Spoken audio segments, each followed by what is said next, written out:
Dans l'épisode de Demain nous appartient du mardi 1er février, François, Emmanuel Moir, met au défi ses étudiants de participer à un concours d'éloquence, avec à la clé une bourse de 1000 € pour le gagnant.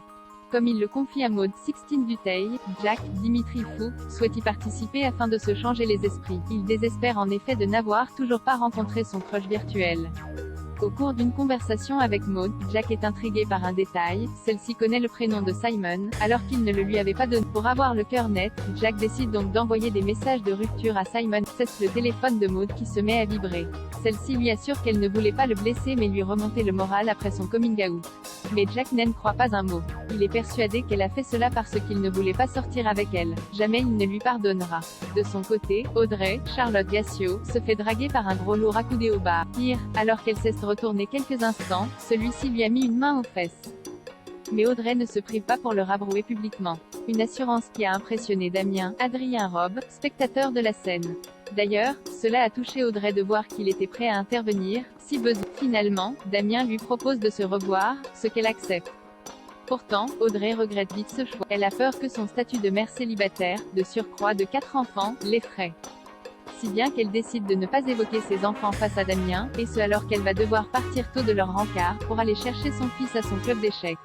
Leur rendez-vous se passe à merveille, même si Audrey feint d'être libre de toute obligation. Alors qu'il échange un baiser, elle doit partir urgemment, sans lui donner d'explication. De quoi intriguer le jeune homme, Maxime agresse, encore, Andrea, Flore se dénonce Alexandre Brasseur, se réveille à l'hôpital.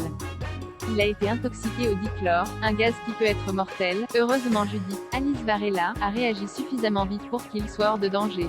Maxime, Clément Rémien, Presse Martin, Franck Monsigny, pour obtenir des réponses et surtout l'arrestation d'Andrea, Aurélien Foubert. Sauf que rien ne le relie à ce colis piégé ni au tag ni à l'empoisonnement de Céleste. Qu'importe. Maxime ne croit pas en l'innocence de l'ancien assistant maternel. Il décide donc d'aller lui rendre une visite peu courtoise. Maxime agresse en effet Andrea, et le menace d'être beaucoup plus violent s'il ne va pas se dénoncer à la police. Dans le même temps, Hector Langevin, trouve dans la voiture de sa mère une bombe de peinture.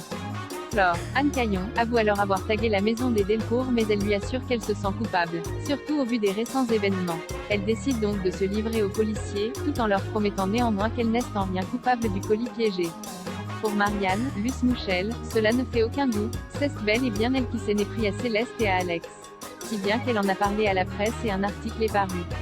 Après une vive discussion avec Flore, Marianne lui conseille de démissionner. Plus tard dans la soirée, Flore est retrouvée inerte par bar.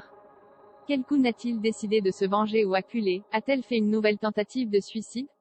Affaire à suivre dans Demain nous appartient. Loading Widget.